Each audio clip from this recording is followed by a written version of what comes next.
Hi, and welcome to this week's edition of Live Well with Barrie, the inspirational show about inspirational people giving you inspiration. Inspiration is the word for this show.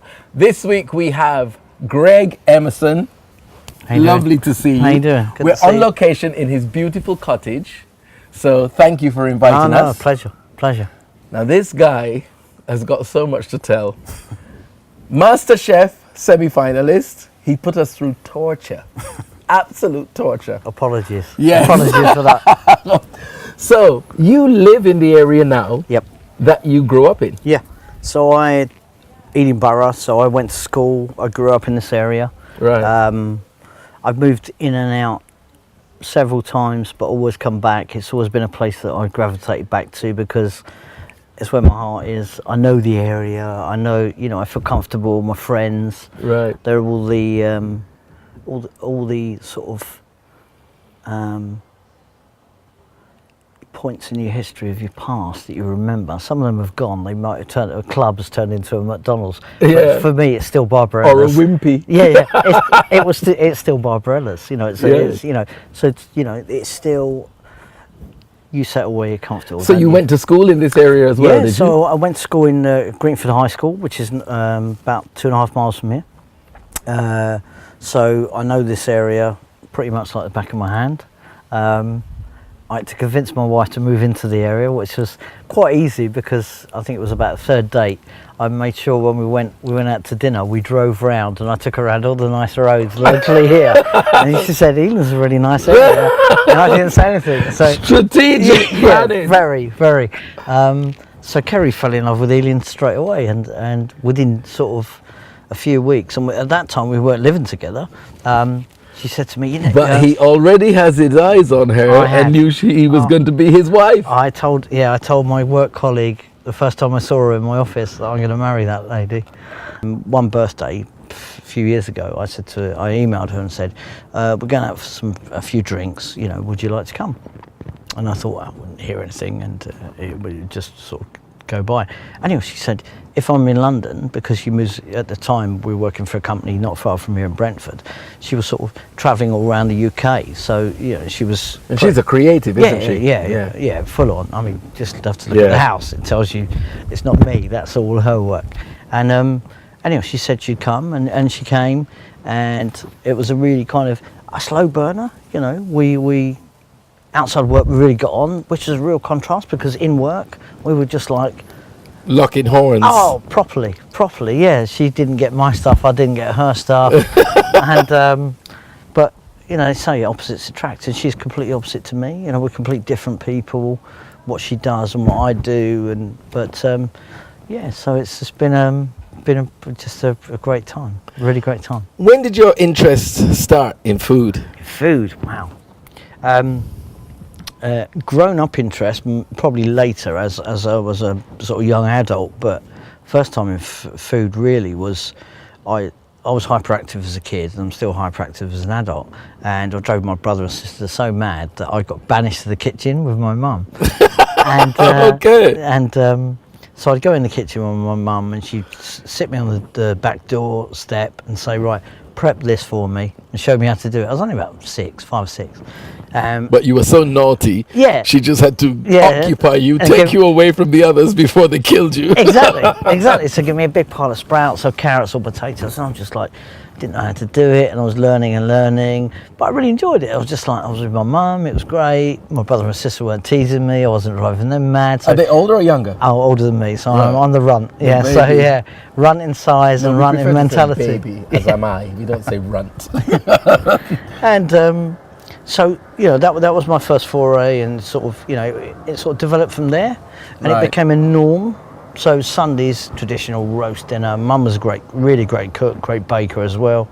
I would, when I got up in the morning, it was just like Greg, and I was a young kid.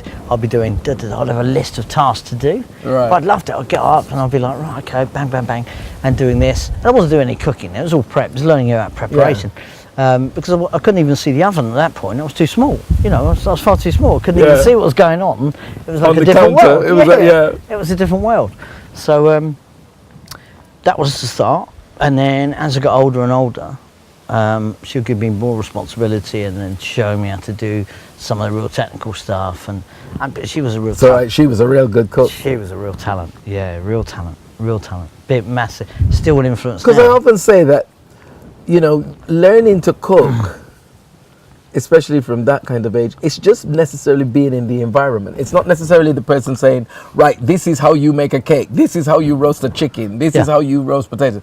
It's just being in the environment with them, seeing how they do it. Yeah. And you pick it up. Yeah, you glean that confidence. You see what they're doing. You see that multitasking stuff that's going on that they're doing. And my mum was she'd be doing something with the left hand, something with the right hand, and it would be baking and stuff on top of the oven all at the same time. Multitasking. And it made it look really easy. You know, I thought, it can't be that difficult to pick up. But you know, as you got older, you realise it was, you know, there was lots of skills in organisation. Yeah, and that was for like 50, 60 years of experience. You know, she was just laying down. You know, it's just like, you know, not showing off, but just that generation. So did your interest start in cooking from that age? Yeah, it was. Right. Because what I loved about it was the direct link between the prep early on Sunday morning predominantly, and the fact that it brought all the family together on a Sunday afternoon. Right. And it was and the the link product. Yeah, it was the link between all that hard work, and it sort of brought everyone together. The natural process for me was the hard work, all that prep, and then the cooking, and then the presentation, and everyone just magically appeared at the dinner table on Sunday afternoon at the same time, and there was this fantastic spread of food. You know, vegetables, and there was, you know, starters and mains and breads and desserts, and it was phenomenal. Right. So I just, you know, I always loved Sunday afternoon because we were always together. We always had lunch. Don't matter where we were. You know, everybody you'd have to be there. Yeah, there. You know, it was you know, it was non-negotiable. You had to be there, and you'd always be there. And I loved it. It was just a natural thing. It was a great time. Loved the fact that it brought everyone together. Loved the fact that, you know, I was involved in a small part of that process in terms of the preparation and cooking, but not really cooking at that age.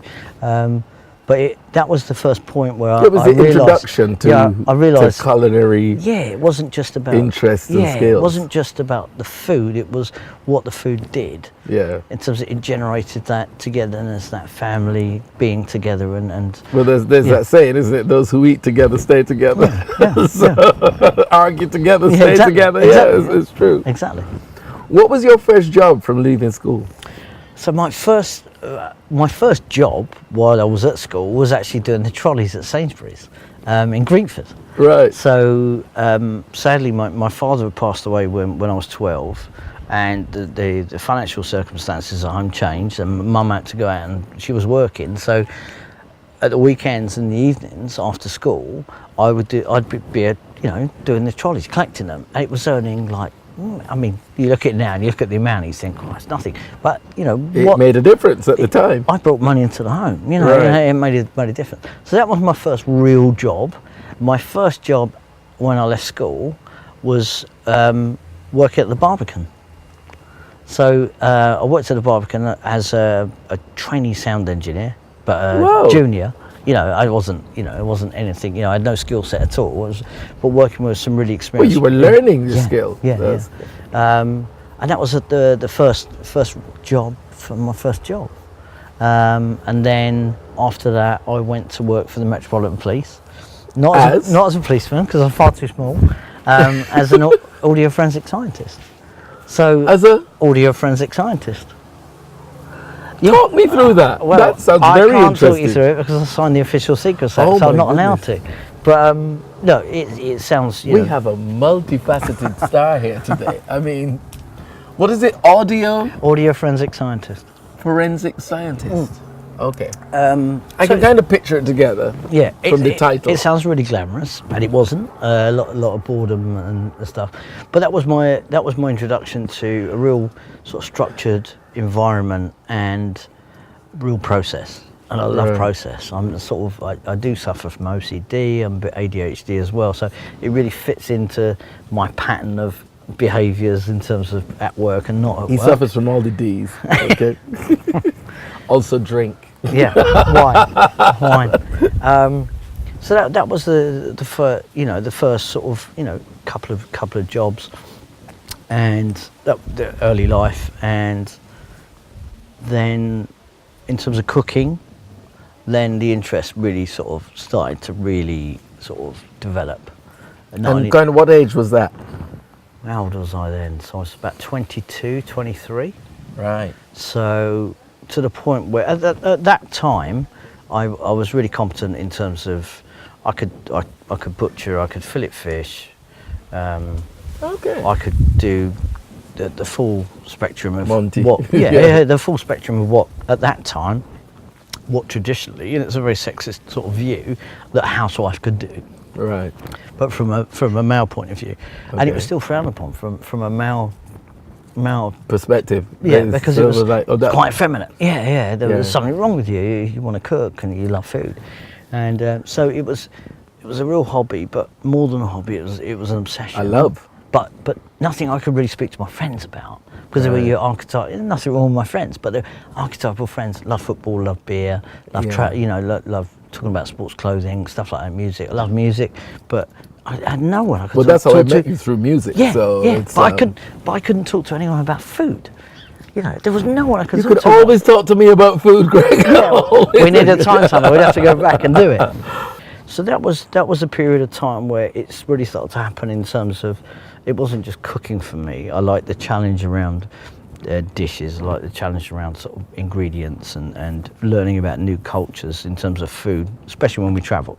And that opened up my whole ideas about different kind of foods, because when I was growing up, there wasn't the breadth of ingredients that we have now. We're really spoiled now. Oh, It's yeah. incredible now. Absolutely. We don't have seasonal food now. I mean, I per actually se. compare it to, say, the 70s. Yeah. You couldn't even get an avocado. Yeah, exactly. You had to wait till someone's coming back from the Caribbean to get an avocado, a sweet potato. Yeah. You That couldn't was get really those exotic. things. That was Yeah. that was like gold, but Yeah. even more. It But was like, then, with the introduction, should we say, of cheap travel, yeah, people who weren't able to go away before, going away and traveling and seeing other things. and it opened their mind. Yeah, opened their mind, and they wanted to bring, and it's quite right. You go on holiday, you're like, I want those flavours back home, because what it does, it triggers a memory of a good time. Yeah. And food's all about getting back to a memory of a good time, isn't it? Like great food transports you back to a memory. It's all about Like food music. memories. Food, music Yeah. takes you back to a time. Yeah. A smell Yeah. of that food takes you back to your grandmother's kitchen. Yeah, it's very to- emotional. It's very emotional. It takes you back, and you're like, you want to recreate that because it's good. It makes you feel good. Yeah. You search for that. So for me, it was perfect. It was like, I can go places. I can find food that years ago was really difficult to source. Now it's in abundance. It's everywhere. Yeah. I can get it. And I still love the seasons, but I love the fact that I can get stuff that we're not growing in the UK in season, Yeah. that come from Peru, or it come Yeah. from Guatemala, or it doesn't matter. It really Yeah. doesn't matter. And that's Absolutely. really exciting. So, yeah, mid-20s was a time where, not an epiphany, but it was a time where You felt this is what I really should be doing. It really made my heart thump. Because you exciting. can even see the passion in your face when Yeah. you talk about the Food, food, yeah. when you talk about just the markets and Yeah. you can see it in you. It's a very visual thing, Right. how it makes you feel. Because I love it, because you go there, you see the produce, you're connecting with the person that's grown it. So you're that close Yeah. to it being a seed, and they're bringing it to market, and then you're going to take it and do it justice, even in your home kitchen. Doesn't matter. Yeah. Or it's in a restaurant, or it's a chef, whatever, but you're understanding the produce, how exciting that is, or a fisherman, it's just been landed. Nothing better than fresh fish. Just incredible. Well, We're on a holiday. A man after my own heart. I mean, shellfish, seafood, fish, that's my passion really and truly, more than anything. Brilliant.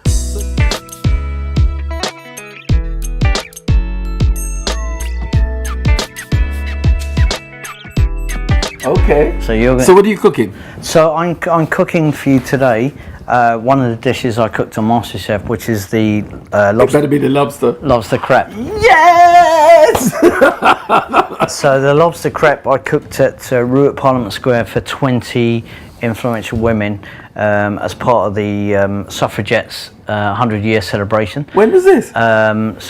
November last year. Right. Yeah, so you had Baroness Hale, you had restaurateurs, you had Michelin star chefs there, food heroes of mine. I mean, it was really inspirational. But we didn't know who the actual personalities were going to be in there until we walked in the room. And me, they edited it.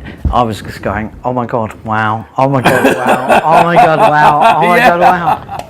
I am so excited. And I'm trying to be a gentleman in this man's home.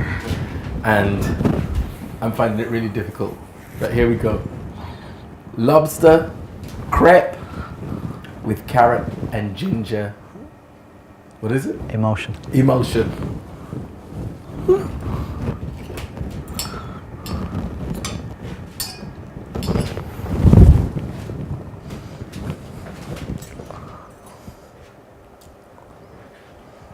The silence says it all.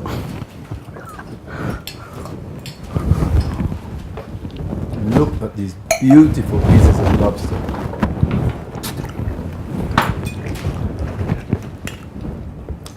As I said, I'm trying to really be a gentleman here, but I could literally eat this in one mouthful. It's okay, there's others. There's more. But you like the it? crepe is so fine. It's so light.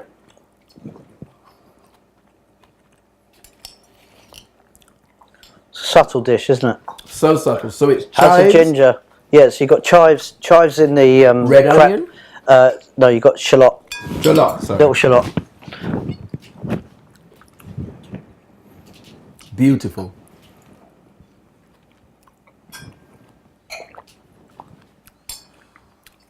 And preparation for this dish from start to finish. Because I was slow today, I didn't work on a time frame. I can do it. You can do it in 4 hours, but Because that's mainly the emulsion. yeah, you got to takes work. that time. Yeah, you got to work on that. Yeah, so that gives you the depth, and the longer you work on that, if you're putting some brandy and stuff in there, if you want to make a really sort of, the longer you work on it, the more depth of flavour you're going to get in there. And this dish is your creation. That's mine. What would you say out of all the things that you cook is your ultimate dish? What, a Masterchef? I think the squid, the risotto. Okay. When I didn't use rice and I used squid instead, because that was that The changed. twist. Yeah, it changed everything. That was the one in terms of the show. Yeah. Yeah, but I love everything I cook. If I do cheese on toast, I love what I cook. Yeah, because it's not going to be just regular cheese on toast, is it? I know that for sure. This is absolutely delicious, and I hope you've got the other one warm. Yep, they're ready. 'Cause- You want the second one? I'm not even going to pretend. There we go. As you can see, I'm starting the second one. Oh.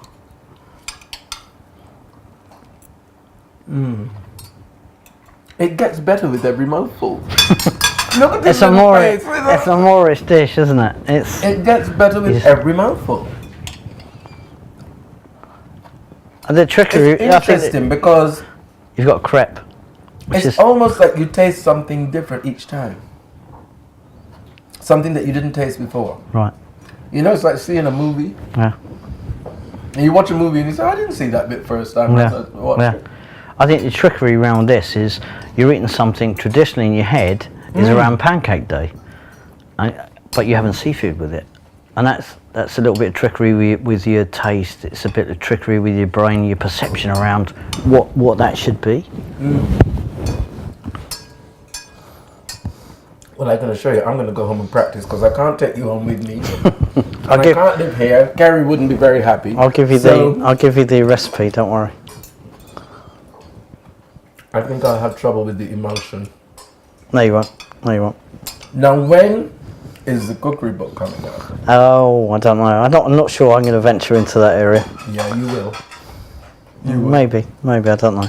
You can't I keep haven't got this. plans. You can't keep this to yourself. Or you'll have queues of people outside your door when you cook for me. I feel like a pig on camera. I'm really trying to eat this slowly, but I can't. Good. So good. And it's almost as if you knew lobster is one of my favorite things. Oh, I did. Very cunning. That's delicious. Absolutely delicious. And the emulsion is fascinating. Can't even taste the ginger. But it's there. It's just like a real faint. Yeah, you don't want too much because it will just kill the. Yeah, it will take the lobster away. Beautiful. I'm glad you like it. Absolutely beautiful. I can't believe I've eaten 2 of those on camera. And this is gonna go. I'm so embarrassed, but I don't even care.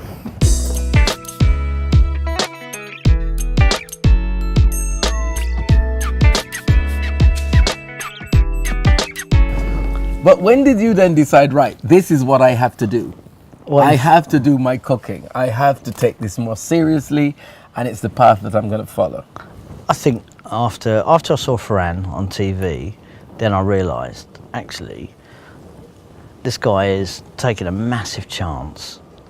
He's turned gastronomy on its head, and he doesn't care what the reaction is. And he's a pro chef. I'm not a pro chef, but I thought then, do you know what? I'm going to cook. I love cooking. And whatever happens, happens. Yeah. And I'm going to start inviting people around. And I'm going to start presenting food to them and just sort of testing their kind of perceptions around food. And then it became, you know, outside of work, my number one hobby obsession. It wasn't a hobby, it was an obsession. Right. Obsession. Yeah, it's good. There's the proper word. But how wonderful for your wife that she gets amazingly cooked meals most nights. Yeah, it's I don't think about it like that because I think she's my guinea pig, and, and sometimes she doesn't want to eat it. You know, sometimes she says, "Oh, can't we just have a normal dinner tonight?" And you know, it's a normal dinner, but it is normal. Whatever you cook is normal. Yeah. So it's been interesting. When you look back, when you actually reflect on where my cooking was, and being able to openly talk about it, and now people on social media, my friends, openly talking about food, and to me, it's a bit of a revolution. It really is, especially, and this doesn't mean it sounds sexist, certainly amongst the male. Go on. Species in terms of the interest around food. Yeah. So actually, you know, traditional nuclear family, the mum was always cooking, the dad would go out to work. Things have changed significantly in a really short period of time. I always laugh about that because, you know, they'll say, well, yes, you know, sewing is a woman's job, cooking is a woman's job, hairdressing is a woman's job. Why? The major designers in the world are men. The major chefs in the world are men. The major hairdressers in the world are men. Yeah. So how does it become a woman's job? Yeah. But I think, you know, it's ingrained in some people in terms of their family unit. Yes, in terms of expectation. Yeah, the expectation. You know, that's not an area you need to be consider getting involved in because that traditionally is a woman. Is a woman. Why? It was very much challenging sort of behaviours around what a traditional skill set was in the home in terms of a man whose job was what? Yeah, a man couldn't cook. Yeah. Or shouldn't even be allowed to cook because it wasn't deemed that a man should be cooking, you know. And that all just turned on its head. And fantastic because, you know, women clearly were empowered to do lots of different things. There's a real revolution around females in terms of working, the environment. And I think that freed up men to actually go, do you know what? I can do this as well. I can cook. Yeah. I can openly talk about it and just not be a stigma. It's not anything about my sexuality or my it's just one of my interests. So it was kind of an offshoot of you know, the revolution of women being empowered to do lots of different things.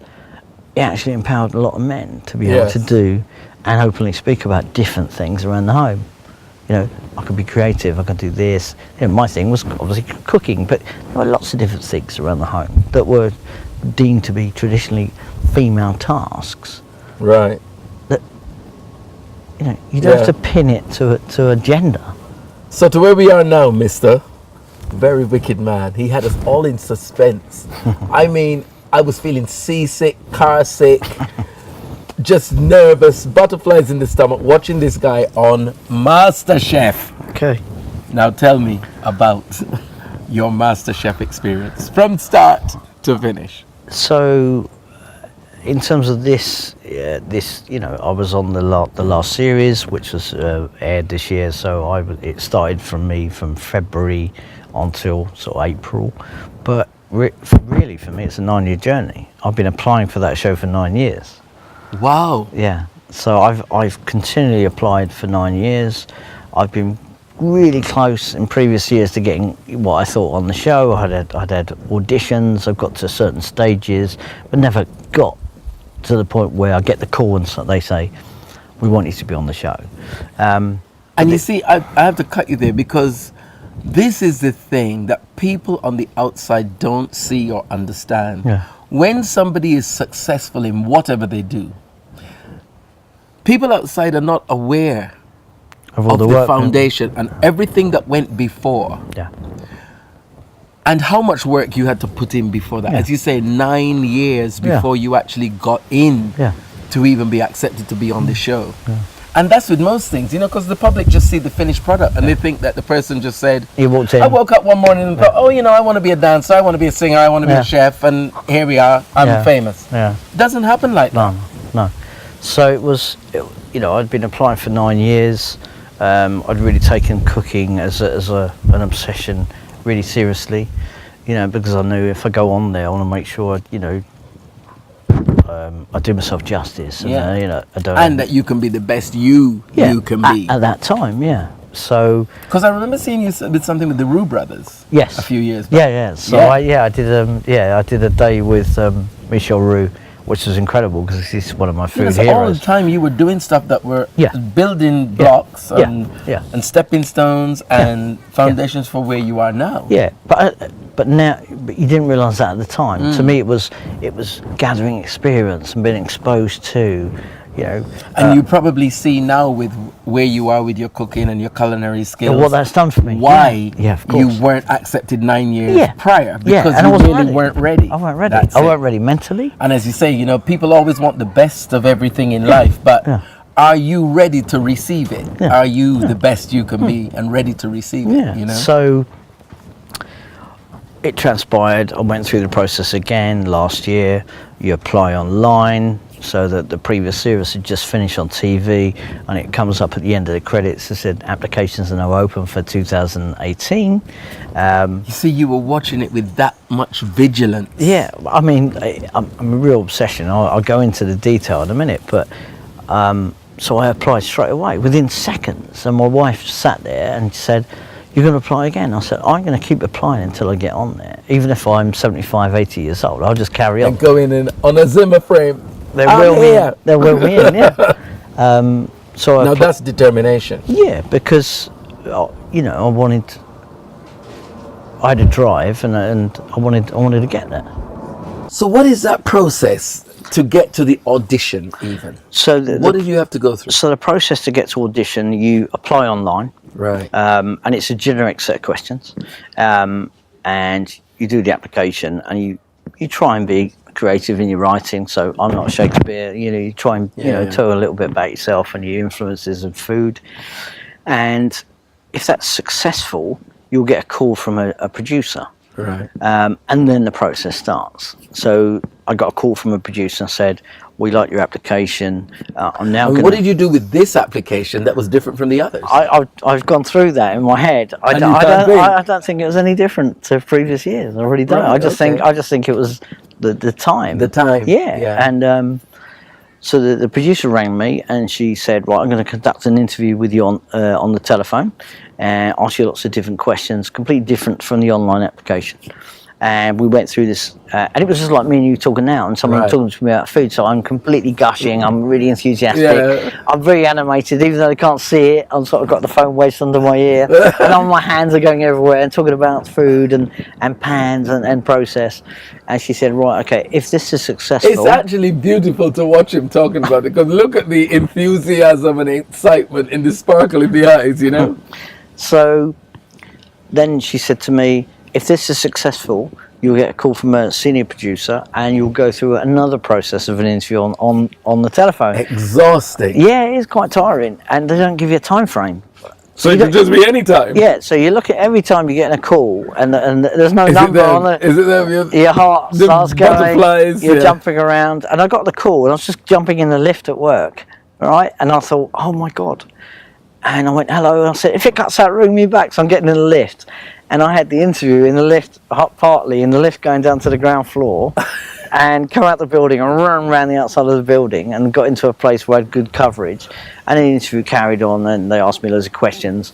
And then she said, if this is successful, you'll get a call from the show producer, and that will mean you'll be invited on the show.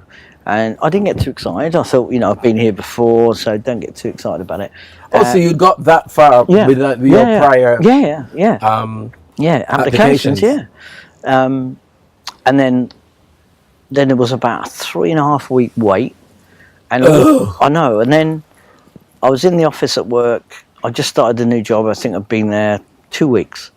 And there was a missed call on my phone. And the code was the same as the very first call I had. I looked at it and I thought, no, it's coincidence. It's not going to happen.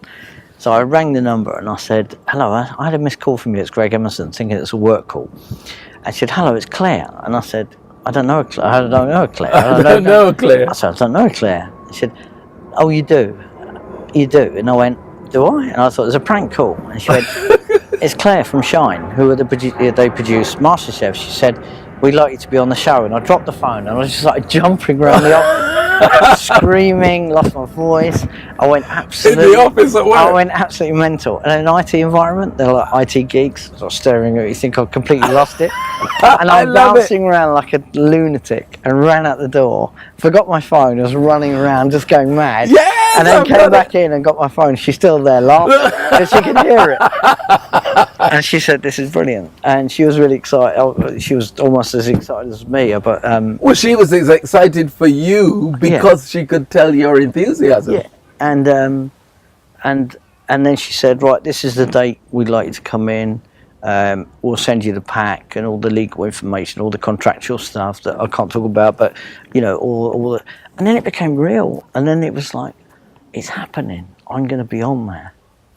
And then it was not nerves, it was real sort of determination and excitement. Right, I'm going to go on there now, and I knew exactly in my head what I was going to be doing, and already you knew in your and that's what I mean. And your heart, when we were talking earlier about being ready, I was ready. I was really ready, and I planned a holiday. It felt really well because I was taking Kerry away for a birthday. We went to Santorini where we got married, and she was teasing me saying, you've only come away so you have a tan when you're on TV. And I said, it's just like, it's worked like that. It's coincidence. It's a complete coincidence.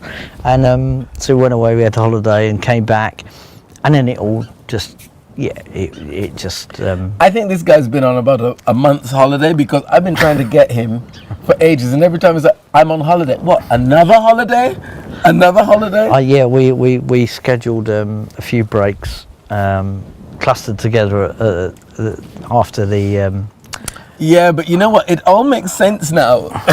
With the timing, it all makes sense now, because I was thinking it was going in real time. I'm thinking, how are you getting there? How are you there? Here, there and everywhere, and doing the same, so it was, it completely took over my life. It was fantastic, and rightly so at that time. And yet I couldn't talk to anyone about it.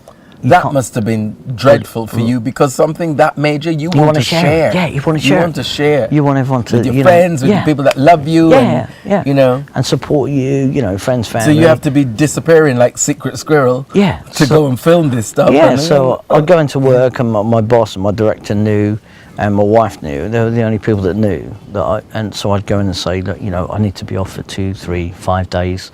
And they were fantastic at work, and my wife was how lovely that your bosses in your full-time job were that supportive and encouraging. Yeah, because it could have been difficult and awkward, and because ultimately, you know, their resource is not going to be at work, and someone has to fill in and do something. So they were really supportive. My wife was fantastic.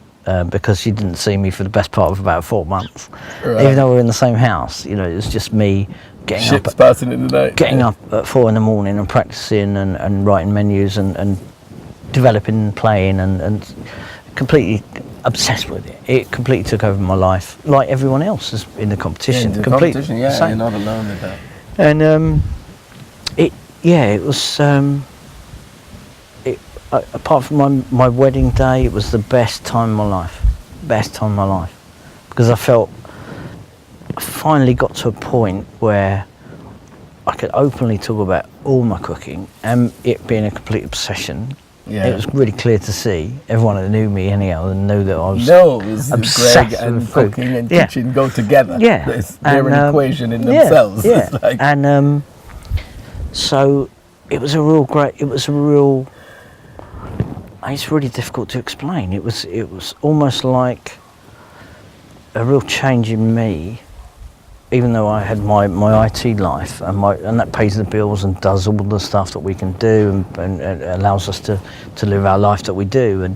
But there was this other thing coming up in parallel to it that I knew was going to take me into a different direction. Life, and it was really exciting, because it meant, from a creative point of view. Well, I was just going to say, that word was just on the end of my tongue. You're a creative. Yeah.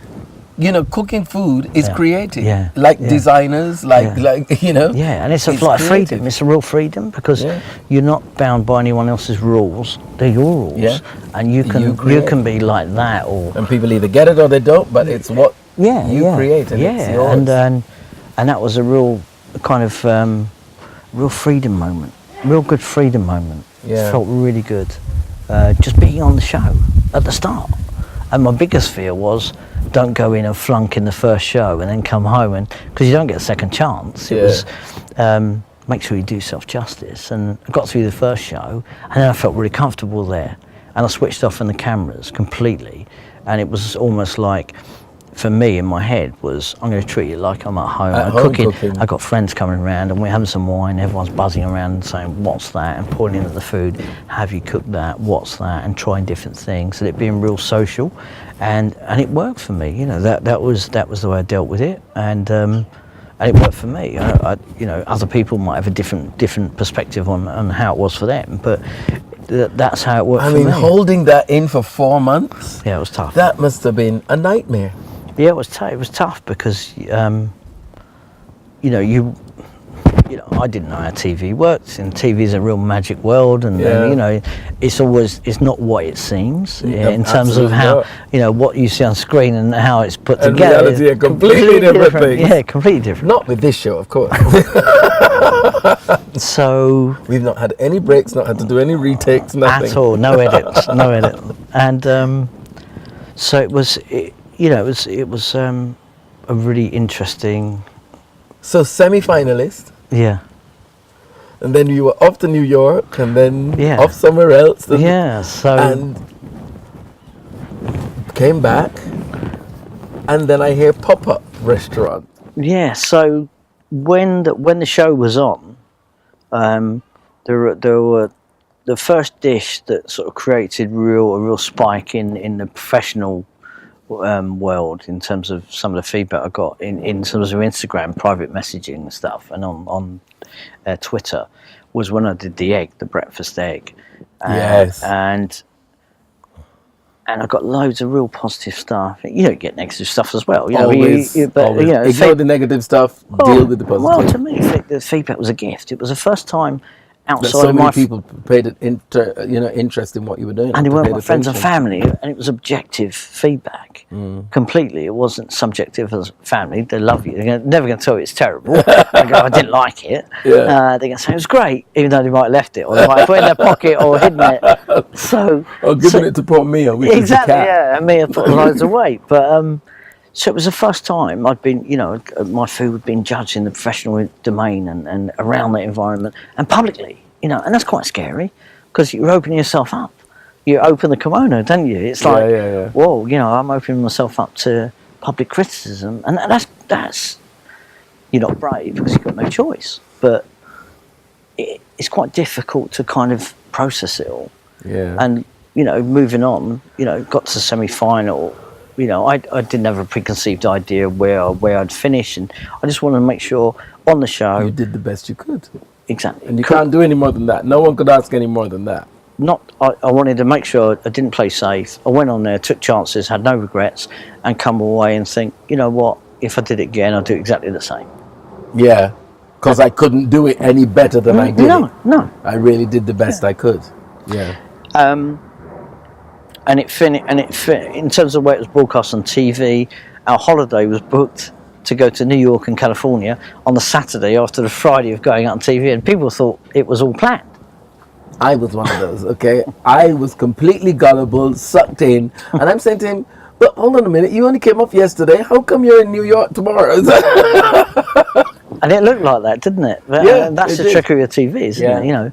And we booked that holiday about a year in advance. It just the way it fell, But it was perfect timing for me and my wife, because the madness of the whole show, being on the show, and then the period of time we couldn't speak about it, it allowed us to get away from it and the madness. Because when the show aired, our lives just changed completely. No longer can I just walk down the street and go on the train. I was getting people asking for selfies, and it just went. And you're not prepared for that because you forget it's a TV show. You become public property. It's the BBC, yeah. And we had prime time, and it was crazy. It was crazy. So we went away. We had a great breakaway, and then came back, and I had lots of messages in my inbox, and one from a restaurant in Twickenham saying, "Would you like to pop up with us?" And I said, "What does it entail?" Because it was a complete new thing for me. Yeah. And they said, "Complete takeover for you for our restaurant. You write the menu, right? You work with our team. Our team will put the dishes together. It'll be your night, exclusive ticket only." And so we've done. How brilliant! Yeah, it's been fantastic, because then I'm in the industry. I'm working with professionals. I'm in that environment. That are cooking your menu, and you're kind of like the head chef. You are the head chef. You're the boss. And they were really nervous about me coming in. It was like really bizarre. Yeah. Like, but you're the pros. They were terrified of me coming in. So, and it's been a dream, more than a dream. It's just been fantastic. It's been so good. So that they've been really successful. I've got some dates in the Isle of Wight. That I'm doing some venues there in July. I didn't plan it to be this way. I didn't have any sort of preconceived ideas of what would come out the back of it. Yeah. But it's just, I'm just embracing it. I'm loving Absolutely. it. Absolutely, that's all you can do. Love and enjoy every moment. And I want to be cooking, doing what you love. Yeah. So what's happening with the full-time job now then? So the balance, I'm trying to balance my full-time job with my cooking world, which has proven to be a bit of a challenge. I'm sure.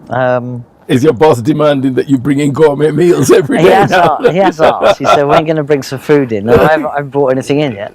So keep them sweet. Come on, just cook. I know. I need to do something. Lobster, take it in. Yeah, right. You got.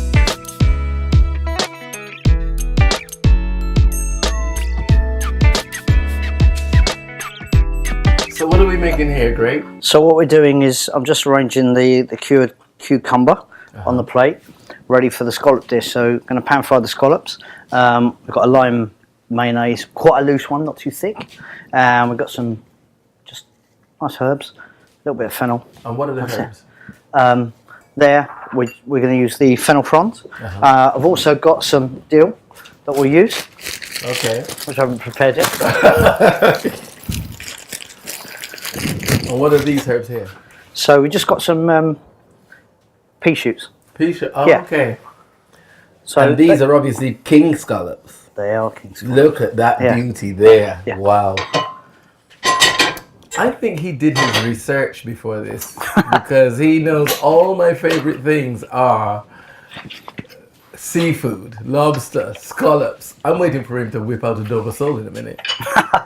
In terms of the mayo, it's quite a loose one because it's got lime in it. Can we get a close up of this? Because I love those bubbles. It's like the froth. Yeah. So we've got quite a loose one. It's not too thick. Right. And we want it quite artistic. So in terms of... Okay.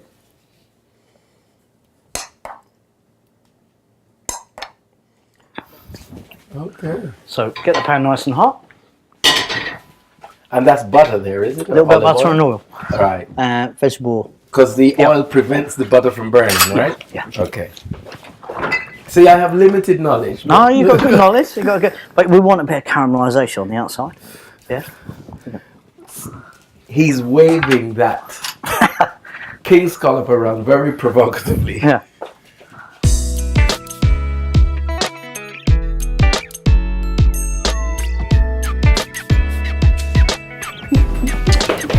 Right. Scallops prepared by Masterchef Greg. Good. So I hope you enjoy this. So it's pan fried scallops. You've got lime mayonnaise. You've got cucumber. You've got some dill, and you've got some pea shoots. So quite summery, but great flavours of seafood and the seaside. So enjoy. If only you could smell this. I mean, never mind taste it.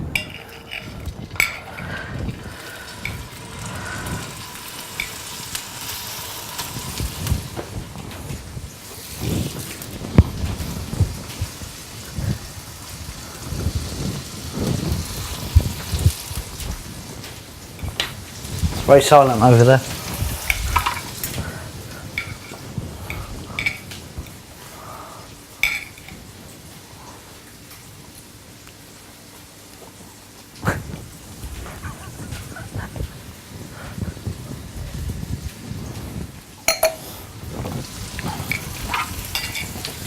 This right here is everything.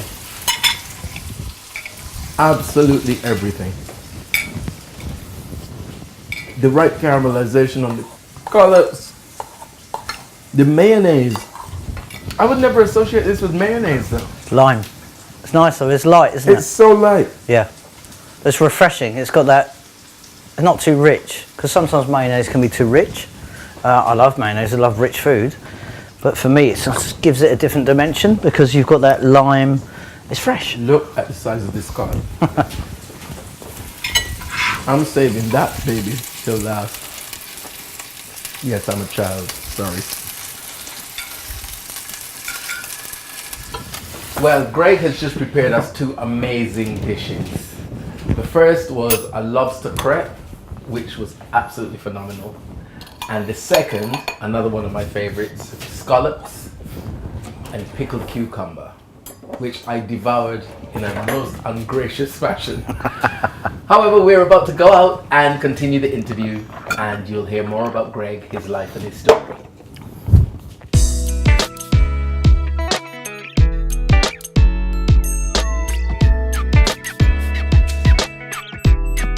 I'm not going to burn my bridges. You know, I know my life's changing, and I'm going into a different phase of it. Yeah. In terms of my career, and it's a little bit scary as well because I've done 30 years in IT, and then I'm moving out of something that pretty much in my comfort zone, and I'm moving into something. And though you love it, I know it's your vocation. It's unfamiliar territory. Of course, yeah, a new kid on the block. Yeah. Even though I'm 52, you know, but I'm still a new kid on the it's block. not that you started at 25 Yeah, or 26. I haven't gone as a 16-year-old and like worked my way through the industry. You're coming in. I come in at a different level, you know, and as an old toad already. Yeah, and also I understand that there might be some negative thoughts towards that because some people might think, well, he's kind of getting a bit of a leg in. You know, he's coming in at a higher level for some people, and I understand that because they think, well, you're not paid your dues and stuff. So, for me, in terms of my cooking, it's about being credible by the industry. But yeah, you know, I want them to. That's the thing, and you say, as you said, all the things that you went through, the processes that you went through, gaining your experience and your culinary skills. Now that you've got to that place, you just want to be, I don't have to have done, or don't need to have done 30 years, No. but I just need to be credible. Yeah. Yeah. And I just need to be acknowledged by my peers. Yeah. That even though I haven't done 30 years, Yeah. but you know what, I've put the work in Yeah. the time I've been here Yeah. to actually get to the standard that you're at Yeah. and be acknowledged Yeah. as such. And there'll probably be a split audience. There'll be some that will never accept me, regardless of what I do, and there'll be others that go, you know what? Yeah. You know, he's a credible person, clearly loves food, and for Yeah. me it's about the passion. Absolutely. You know, any job you do, you know, Yeah. if you love what you do, it will come out in the It end comes result. out, absolutely. Yeah, it's quite clear. So So what are you going to do from now on? so the plan up here is, As I say, the only plan you can make is not to plan, but go on. so the plan is I want my own restaurant. I want a restaurant. I want my own business, Yeah. and I want to be cooking and see people eat my food in my establishment. Look at that smile. Just look at it. It's like just talking about it. He hasn't even got the restaurant yet. And he's like a kid in a sweet shop. Yeah. So that's you know, that's the end game. That's where I want to be.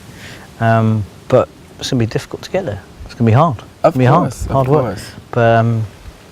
But I've had a But taste. as they say, the longest journey ever made started with a single step. Exactly. And you've done more than a single step so far. Yeah. So you know you're on Yeah. your way. Yeah. You're on your way.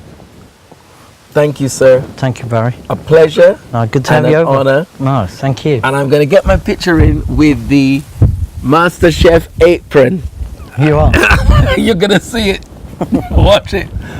Thank No, you. thank you. Thanks again. Thank you. Thank you. Thank you, Greg, for inviting us to your home. Much appreciated. Pleasure. Lovely little cottage. You'll see a bit of it later. Thank you very much for joining us. I hope you enjoyed the show. And anything that resonates with you, please give us a message on Facebook, Instagram, Twitter, or on the website. Look forward to hearing from you. See you next time. Take care. Bye. Brilliant.